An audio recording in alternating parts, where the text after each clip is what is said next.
जय हिंद। स्वागत है आप सभी का एक बार फिर से आपके अपने चैनल एनी क्लासेस में। आज का जो टर्म 1 एग्ज़ाम हुआ है साइंस वाले, साइंस का उसका जो टर्म 1 एग्ज़ाम हुआ है वो टर्म 1 ऑब्जेक्टिव क्वेश्चन आपका आंसर लेकर आया हूँ। देखिए आंसर मिलाइए और फिर आप देखिए कि आंसर में से आपका कितना आंसर आपका सही हो रहा है। ठीक है, कितना आंसर जो आपका वो सही हो रहा है साइंस वाले के लिए। बहुत इजी क्वेश्चन था। आप लोग उम्मीद करता हूं कि बहुत अच्छे से एग्जाम दे करके आए होंगे। बहुत सारा क्वेश्चन मॉडल पेपर से भी आया था, बहुत सारा क्वेश्चन जो आप पढ़े हैं उससे भी दिया गया है। देखिए उत्तल दर्पण द्वारा बना प्रतिबिंब कैसा होता है। उत्तल दर्पण जो द्वारा प्रतिबिंब बनता है वो ऑप्शन नंबर 4 सीधा होता है। चलिए 2 का देखिए कि गोलीय दर्पण, 2 नंबर में क्या लिखा हुआ कि गोलीय दर्पण का फोकसांतर उसकी वक्रता त्रिज्या का कितना गुना होता है। तो ये कितना गुना होता है, F = R/2 होता है। मतलब कि R/2 मतलब 2 लग गया, मतलब क्या और आधा हो रहा है, मतलब 2 नंबर ऑप्शन बिल्कुल सही है। नेक्स्ट क्वेश्चन देखते हैं कि क्वेश्चन नंबर 3 क्या अवतल दर्पण की फोकस दूरी होती है। अवतल दर्पण की जो फोकस दूरी होती है वो क्या होती है, ऋणात्मक माइनस होती है। तो 3 नंबर ऑप्शन जो आपका है बिल्कुल सही है। ठीक है, क्वेश्चन बहुत ईजी है। अगर आपने थोड़ा सा भी ध्यान से पढ़ा होगा तो आप कर सकते हैं। अब यहाँ देखिए क्वेश्चन क्या लिखा हुआ था कि हजामती दर्पण है ना। ये क्वेश्चन अब ये देखिए आपको मतलब जो ठाकुर जी जो बाल बनाते जाते हैं वहाँ पर, तो वहाँ आपका दूसरे हिसाब से पूछा जाता है। यहाँ पर पूछ दिया कि हजामती दर्पण है ना, तो हजामती दर्पण में किस दर्पण का उपयोग होता है, जो कि आप लोग हमेशा जानते हैं कि अवतल दर्पण होगा। ठीक है, 4 का ऑप्शन नंबर 1 बिल्कुल सही जवाब है। आगे देखते हैं क्वेश्चन नंबर 5 का देखते हैं कि गोलीय लेंस मुख्यतः कितने प्रकार के होते हैं। जो लेंस होते हैं ना, लेंस के बारे में पूछा जा रहा है। तो 2 प्रकार के होते हैं मुख्यतः। कितने प्रकार की होती है, मुख्यतः 2 प्रकार की होती है गोलीय लेंस। आगे बढ़ते हैं क्वेश्चन नंबर 6 का देखते हैं क्या लिखा हुआ कि उत्तल लेंस द्वारा वास्तविक आवर्धित प्रतिबिंब बनता है जब वस्तु स्थित होती है। तो जब वस्तु स्थित कहाँ होती है, तो ये देखिए टिक यहाँ पे किया, वो दूसरे का क्वेश्चन है, हम आपको बता रहे हैं वहाँ टिक कीजिएगा। ये 2 नंबर F और 2F के बीच में, मतलब ये 2 नंबर ऑप्शन बिल्कुल सही जवाब है। आगे देखते हैं क्वेश्चन नंबर 7 का।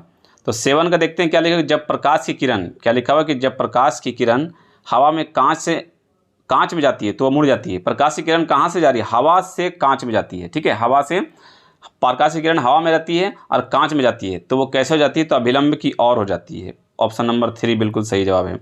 नेक्स्ट क्वेश्चन नंबर 8 देखते हैं कि लेंस की क्षमता का एसआई मात्रक बताइए। लेंस की क्षमता पूछा जा रहा है, तो डायोप्टर है। ये तो आपको बिना ऑप्शन का भी कर सकते हैं। ठीक है, नेक्स्ट क्वेश्चन देखते हैं क्वेश्चन नंबर 9 देखते हैं कि हमारे नेत्र लेंस में, अब नेत्र लेंस में कैसा लेंस होता है, हमारे आँख में कैसा लेंस होता है। ये क्वेश्चन तो आपका सीधा सीधा मॉडल पेपर से दिया गया, उत्तल लेंस होता है। ठीक है, नेक्स्ट क्वेश्चन देखते हैं आँख के लेंस की वक्रता त्रिज्या को नियंत्रित करती है। तो कौन नियंत्रित करती है, तो पक्षभाषी मांसपेशियां नियंत्रित करती है। ये ऑप्शन नंबर 3 जो है आपका बिल्कुल सही जवाब होगा। ठीक, 10 का हो गया। 11 देखते हैं कि स्पष्ट दृष्टि की अधिकतम दूरी, न्यूनतम होगा 25, लेकिन यहाँ पूछा अधिकतम, तो क्या लिखना है आपको, अनंत लिखना है। 4 नंबर ऑप्शन बिल्कुल सही जवाब है।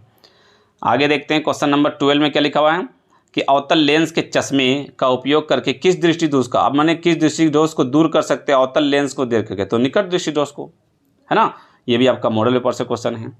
नेक्स्ट देखते हैं 13 में कि तारे का टिमटिमाना प्रकाश की किस घटना का, तारा का टिमटिमाना अगर आप पढ़े होंगे लॉन्ग क्वेश्चन तो आप इसको मार सकते हैं। तारे का टिमटिमाना प्रकाश की किस घटना को दर्शाता है, तो प्रकाश के अपवर्तन को दर्शाता है ये।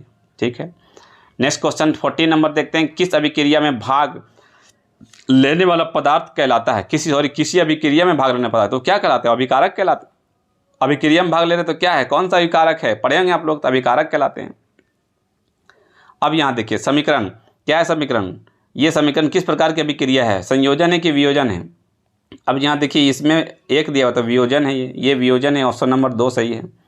आगे देखते हैं कि श्वसन कैसी रासायनिक अभिक्रिया है, ये तो ऊष्माक्षेपी है। ठीक है ना, ऊष्माक्षेपी है। नेक्स्ट क्वेश्चन नंबर 17 देखते हैं कि निम्न में से कौन सी अभिक्रिया नहीं होगी। इसमें अभिक्रिया कौन सी नहीं हो रही, सो बताना आपको। ठीक है, इसमें कौन सी अभिक्रिया नहीं हो रही, तो ZnSO4+ ये 2 नंबर, 17 का आपका 2 नंबर ऑप्शन बिल्कुल सही है। 18 का देखते हैं कि निम्न में से संतुलित समीकरण, संतुलित पूछा जा रहा था, 2 नंबर संतुलित है। आप ऐसे ही देख सकते हैं ऑक्सीलित, ये संतुलित, यहाँ 3 है, यहाँ भी 3 है, यहाँ ऑक्सीजन कितना है, यहाँ 4 और ऑक्सीजन, तो यहाँ पर 2 है, यहाँ 4 है, मतलब कि ये 2 नंबर ऑप्शन बिल्कुल सही जवाब है। ठीक है, आगे देखते हैं क्वेश्चन नंबर 18 हो गया। अब 19 देखते हैं। 19 में क्या लिखा हुआ है, अभिक्रिया ZnO+C, यहाँ +C है, Zn+CO किसका उपचयन हो रहा है, तो C देख रहे हैं, C, तो C का ऑप्शन हो रहा है। 19 का 2 नंबर। 20 का देखते हैं कौन सा पदार्थ लाल लिटमस पत्र को नीला कर देता है, तो क्षार, 20 का 2 नंबर ऑप्शन। 21 का देखते हैं कि निम्न में कौन दुर्बल अम्ल है। दुर्बल अम्ल, दुर्बल पूछा जा रहा है मतलब कि कमजोर पूछा जा रहा है, तो आपका 4 नंबर CH3COOH, ये नंबर ऑप्शन बिल्कुल सही है। क्वेश्चन नंबर 22 का देखते हैं कि अम्ल में जलीय विलयन में उत्पन्न होता है तो क्या होता है, H+ आयन होता है। कौन आयन होता है, H+ आयन होता है। ठीक है, तो ये नंबर 1 का ऑप्शन बिल्कुल सही जवाब है 22 में। आगे आते हैं 23 में, देखते हैं 23 में क्या है कि दही में कौन सा अम्ल पाया जाता है। दही खट्टा होता है ना, तो लैक्टिक अम्ल पाया जाता है। 2 नंबर ऑप्शन बिल्कुल सही जवाब है। अम्लीय विलयन का pH मान होता है, अम्लीय का पूछा जाता है ना, तो अम्लीय क्या होगा, pH मान 7 से कम, अम्लीय है तो 7 से कम होगा। 2 नंबर। आगे देखते हैं 25 नंबर, कौन अधिक क्षारीय है। अधिक क्षारीय जिसमें ज़्यादा रहेगा pH, वो अधिक होगा। ज़्यादा कौन है, 14, तो यही हो जाएगा। 26 का देखते हैं कि विरंजक चूर्ण का रासायनिक सूत्र, ये तो आप लोग हमेशा रट चुके होंगे इसको। विरंजक चूर्ण का रसायन सूत्र, इसको तो रटे होंगे आप लोग। 3 नंबर ऑप्शन बिल्कुल सही है। आगे देखते हैं 27 का, प्रकाश संश्लेषण में ऑक्सीजन बाहर निकलता है, इसको भी पढ़ेंगे। प्रकाश संश्लेषण में ऑक्सीजन कहाँ से बाहर निकलता है, यहाँ जल ऑक्सीजन CO2 से निकलता है, कार्बन डाइऑक्साइड से निकलता है। 28 का देखते हैं कि अनॉक्सी श्वसन में फलस्वरूप बनाया जाता है। अनॉक्सी, what is the form result of the anaerobic respiration पूछा जा रहा है। ठीक है, तो इसमें क्या बनाया जाता है, तो एथिल अल्कोहल बनाया जाता है। 2 नंबर ऑप्शन बिल्कुल सही जवाब है। आगे आते हैं नेक्स्ट क्वेश्चन देखते हैं 29 का, क्या देखा, निम्नलिखित में से कौन एक परजीवी पूछा जा रहा है, तो परजीवी प्लाज्मोडियम है, ये परजीवी है। 29 का ऑप्शन नंबर 2 बिल्कुल सही है। 29 के बाद देखते हैं 30 में, रुधिर के तरल भाग को क्या कहते हैं, तरल को, है ना, तरल मतलब लिक्विड होगा, लिक्विड भाग का फ्लूइड पोर्शन का ब्लड क्या कहलाते हैं, इसको प्लाज्मा कहते हैं। क्या कहते हैं, इसको प्लाज्मा कहते हैं। नेक्स्ट क्वेश्चन, मछली के हृदय में कोष्ठकों की संख्या 2 है, 2। नेक्स्ट क्वेश्चन 32 का देखते हैं कि मनुष्य में वृक्क एक तंत्र भाग होता है। वृक्क है ना, वृक्क मतलब किडनी, क्या निकलता है उससे, तो उत्सर्जन हो रहा है, बाहर निकालने वाली प्रक्रिया, तो उत्सर्जन होगी। 32 का आपका ऑप्शन नंबर 3 बिल्कुल सही जवाब होगा। ठीक है, नेक्स्ट देखते हैं क्वेश्चन नंबर 33, मैग्नीशियम में पाया जाता है। 33 में पूछा जाता है कि मैग्नीशियम में क्या पाया जाता है। मैग्नीशियम में तो क्लोरोफिल होगा या फिर आपका लाल रक्त होगा न, क्लोरोफिल। मैग्नीशियम पाया जाता है, सॉरी मैग्नीशियम कहाँ पाया था, क्लोरोफिल में पाया जाता है। चलिए ऑप्शन नंबर 1 सही है।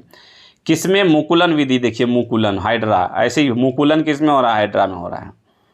ठीक है, उसके बाद आते हैं 35 में, एड्स रोग। एड्स रोग किससे होता है, तो एड्स रोग वायरस होता है। वायरस देखिए, अगर मान लीजिए आपको ये जीवाणु, विषाणु, फंगस हिंदी में नहीं सुना तो वायरस है, तो वायरस कहाँ, देखिए 2 नंबर में ऑप्शन, मतलब कि विषाणु नंबर, ये 2 नंबर ऑप्शन बिल्कुल सही जवाब है। आगे देखते हैं 36 का कि प्राक कोष में होते हैं। प्राक कोष में क्या होते हैं, प्राक्कण होते हैं, तो कहाँ है प्राक्कण, 4 नंबर ऑप्शन बिल्कुल सही जवाब है। प्राक कोष में क्या होते हैं, तो प्राक्कण होते हैं।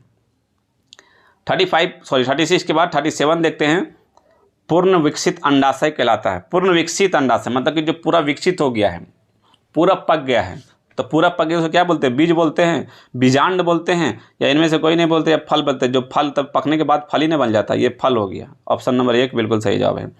38 का देखते हैं कि अनवीकरणीय ऊर्जा स्रोत कौन सा है। अनवीकरणीय पूछा जा रहा है, नवीकरणीय नहीं, अनवीकरणीय, तो ये हमारा कौन हो जाएगा, 2 नंबर ऑप्शन कोयला बिल्कुल सही जवाब है। 39 का देखते हैं कि सौर ऊर्जा को सीधे विद्युत में बदलने वाली युक्ति को कहलाते हैं। सौर ऊर्जा को, तो ऊर्जा है तो सौर सेल होता है। ठीक है, 39 का ऑप्शन नंबर कितना हो जाएगा, ऑप्शन नंबर डी जो है आपका, ये बिल्कुल सही जवाब है, डी नंबर ऑप्शन। ठीक है, 40 का देखते हैं, तो 40 नंबर क्वेश्चन का देख लेते हैं, क्या लिखा होगा, निम्नलिखित में से मुख्यतः जैव गैस संगठक है। जैव गैस किसका पूछा जा रहा है, जैव गैस, तो जैव गैस तो आप लोग पढ़े होंगे ना, मीथेन। मीथेन है जैव गैस का, क्या होने, मीथेन है। तो ये आपका 40 में 40 था, 40 आउट ऑफ 40 मैंने बताया। अब आप इसको देखें, मिलाएं, मैच करें, उसके बाद फिर कमेंट करें कि आपका कितना मार्क्स आया है। ठीक है, इसमें बहुत सारा क्वेश्चन जो है आपका मॉडल सेट से है, बहुत सारा क्वेश्चन जो आपने पढ़ा है, मतलब कि घुमावदार क्वेश्चन कुछ नहीं है, हमेशा आपने हल्का फुल्का ही पढ़ा होगा, तो इजी क्वेश्चन है, आप आराम से इसको टिक कर चुके होंगे। ठीक है, तो इसको देखें, ध्यान से देखें, और चैनल को पहली बार विजिट कर रहे हैं तो सब्सक्राइब कर लें। इस तरह का जो सॉल्यूशन होता है मैं प्रोवाइड करवाता हूँ आप लोगों को। ठीक है, मिलते हैं फिर नेक्स्ट वीडियो में, तब तक रखें अपना ख्याल। Thank you friends, thanks for watching.